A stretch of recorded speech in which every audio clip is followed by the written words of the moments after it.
kelas C1, program studi S1 Farmasi, Universitas Mandala Waria Kendari. Pada video ini saya akan memaparkan mengenai hubungan struktur aktivitas antibiotik. Adapun pokok pembahasan yang akan saya paparkan ialah apa itu antibiotik, penggolongan obat antibiotik, hubungan struktur aktivitas tetrasiklin, serta hubungan struktur aktivitas amfenikol. Jadi, antibiotik berasal dari kata antibiosis, yang berarti melawan hidup. Istilah ini digagas oleh Ed Fleming yang mendefinisikan antibiosis sebagai konsep biologis kelangsungan hidup, di mana suatu organisme menghancurkan organisme lainnya demi bertahan hidup. Pada tahun 1942, Lexman mendefinisikan antibiotika sebagai bahan kimia yang dihasilkan oleh mikroorganisme yang memiliki kemampuan menghambat pertumbuhan atau mematikan mikroorganisme. Penggolongan obat antibiotik terbagi menjadi 3, yaitu penggolongan obat antibiotik berdasarkan spektrum aktivitasnya, berdasarkan mekanisme kerjanya, dan berdasarkan struktur kimianya. Berdasarkan spektrum aktivitasnya terdiri dari 2, yaitu antibiotik spektrum luas dan antibiotik spektrum sempit. Antibiotik spektrum luas adalah antibiotika yang efektif terhadap gram positif dan gram negatif. Contohnya ialah tetrasiklin, amfenikol, aminoglikosida, makrolida, ampicillin, amoxicillin, rifampicillin, bekampicillin, dan karbenicillin. Antibiotika spektrum sempit ialah antibiotika yang efektif hanya pada bakteri gram positif atau bakteri gram negatif saja.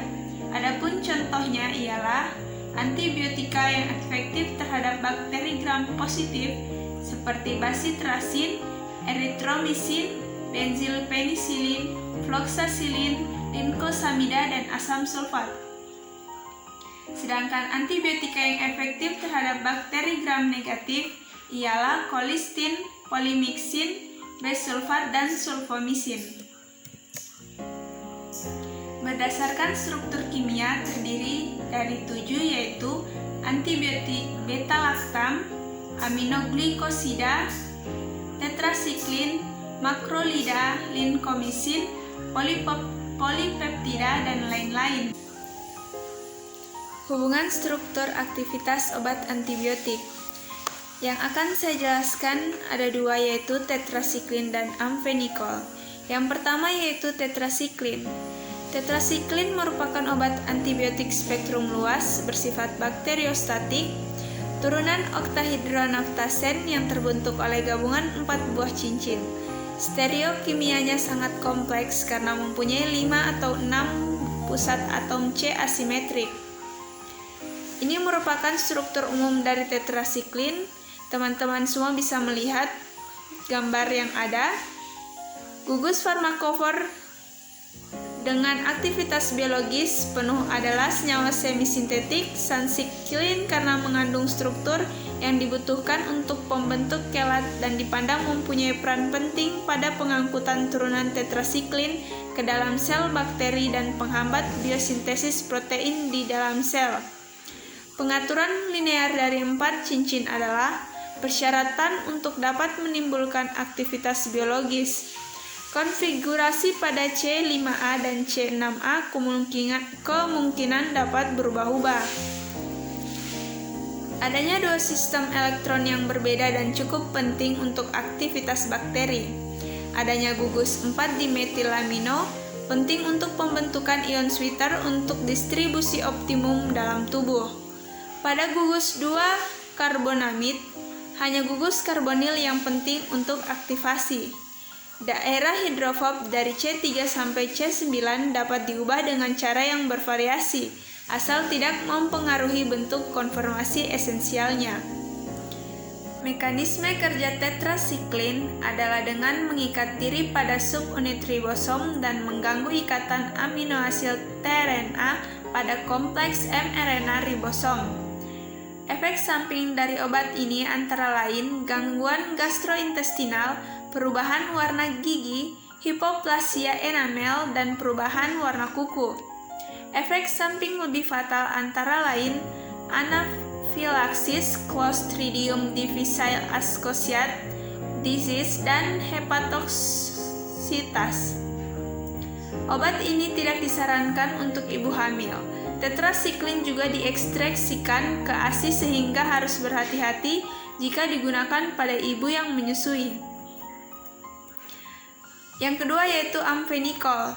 Amfenikol merupakan senyawa bakteriostatik dengan spektrum luas bersifat mudah larut dalam lemak sehingga mudah menembus sel bakteri. Di atas merupakan struktur umum turunan amfenikol. Modifikasi pada cincin benzen. P-nitrobenzen dapat diganti dengan binefil, 4-brom-binefil atau 4-metil-bifenil tanpa kehilangan aktivitas antibakteri secara bermakna. Kemudian penggantian gugus fenil dengan gugus aromatik atau siklik lain seperti sikloheksilfuril, naftil, pirdil, quinolil, dan tienil menghasilkan aktivitas. Penggantian gugus nitro dengan gugus penarik elektron kuat seperti asetil atau metil sulfonil, senyawa tetap aktif sebagai bakteri. Pemindahan gugus nitro ke posisi orto atau meta juga menurunkan aktivitas antibakteri. Rantai samping asli sangat penting untuk aktivitas antibakteri. Peningkatan ukuran rantai menyebabkan penurunan aktivitas. Stereokimia sangat berperan untuk aktivitas antibakteri. Penggantian 2 gugus hidroksil, perluasan atau pemendekan gugus CH2OH, ujung dan substitusi atom H pada C2 menghilangkan aktivitas bakteri. Penggantian atom dikloro dengan dibromo menurunkan kekuatan antibakteri, sedangkan penggantian dengan gugus CF3 dapat meningkatkan aktivitas. Mekanisme kerja dari amfenikol adalah dengan menghambat biosintesis protein pada siklus pemanjangan rantai asam amino, yaitu dengan menghambat pembentukan ikatan peptida. Efek samping depresi sumsum tulang belakang yang dapat mengakibatkan anemia aplastik, anemia hipoplastik, granulositopenia, dan trombositopenia. Jadi itulah pemaparan saya mengenai hubungan struktur aktivitas antibiotik. Semoga ilmunya bermanfaat. Maaf bila masih banyak kekurangan. Terima kasih. Wassalamualaikum warahmatullahi wabarakatuh.